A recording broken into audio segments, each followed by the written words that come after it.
আসসালামু আলাইকুম রহমতুল্লাহি ওবরাকাতু। এটি আমাদের মৌরি প্রজেক্ট নামে আমরা সবাই চিনি।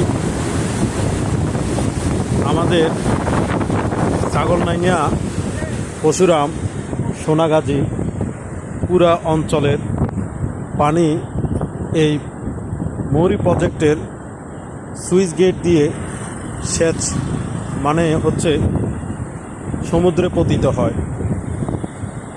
যে এই বন্যার সময় এই গেটগুলা সবগুলা খুলে দেওয়া হয়েছিল। এখান থেকেই পানি, এদিক দিয়েই পানিগুলা একদম সাগরে মানে পতিত হয়েছে। এই পুরো অঞ্চলটাই হচ্ছে মৌরি প্রজেক্ট নামে পরিচিত, যেটা সুইচ গেট।